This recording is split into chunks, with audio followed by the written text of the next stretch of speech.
What's going on, everybody? Welcome back to another video, man. So today we got pollen is not a plant sperm by Minute Earth. I don't even know how this popped up, but it did. And I never really thought about it like that. Pollen being a plant sperm, the plants even, but how? You know what I'm saying? Plants grow from seeds. The hell is the sperm at? Anyways, let's check it out, man. Let's check out this little short video. Imagine if we came across an alien species that, instead of finding mates, they just individually popped out tiny creatures, and then those tiny creatures ran around looking for other tiny creatures to mate with. And then after mating, those died, but their babies grew up to be normal, big aliens. Oh my and then gosh. the whole cycle started over again. It's a little complicated. Weird, okay. right? But this bizarre baby making strategy is actually happening right here, on Earth, all around us. Hi, I'm Cameron, and this is Minute Earth. And one example of those weird mating mini-organisms is probably right under your nose, or just sneezed out, or whatever. I'm talking about pollen. Now, you might have heard that pollen is plant sperm, or some kind of plant sex organ, but that's not actually true. Sperm, by contrast, is a male reproductive cell that contains one set of DNA from its parent. It requires a nice moist environment and, even under perfect conditions, is only viable for a couple of hours to days. So, in order to effectively use sperm to mate, a species has to either get really close during baby making or live in the water, where sperm can persist for a bit before encountering an egg. Now, flowering plants, like trees for example, obviously don't and can't exactly get up close and personal with their mates, so just shooting out sperm simply wouldn't work. This is where pollen comes in.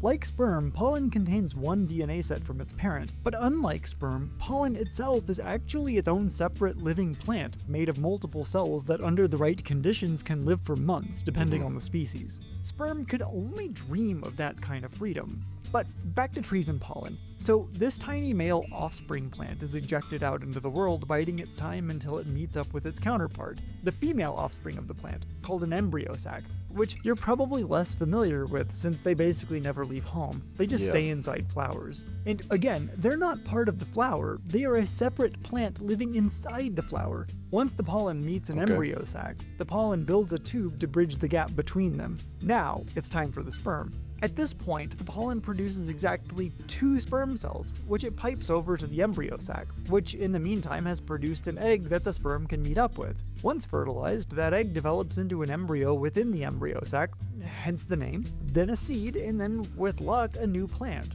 This one with 2 sets of DNA. Okay, then so the plant hold grows on. Plants. I always thought when a plant, drop some seeds, you know what I'm saying? Let's say an apple, right? Let's say an apple tree, right? Apple drops from the apple tree, whatever, it gets rotten, whatever. But the seeds inside the apple get into the ground, hence forming a new tree. That's what I thought. I didn't know it worked like this, though. So basically the pollen goes into this other spot in a plant, does whatever, you know what I'm saying? And then they make a new little seed. I don't really know how it works. I'm not gonna lie, it's a little complicated. I'm not taking biology for a major. I think I only took 2 biology classes in my life, so till it's mature enough to make a new 1 DNA set carrying male plant, which then goes off to find the female offspring to mate with. For most plants, the larger versions have 2 DNA sets, while the smaller mini-me versions just have 1. But for certain plants, like mosses, the larger version has 1 DNA set, while the mini-me has 2.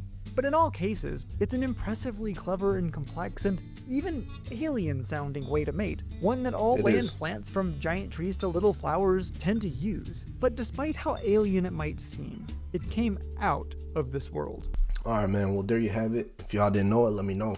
Let me know what y'all think about this weird thing, you know what I'm saying? And I'll see you on my next one, and God bless and peace.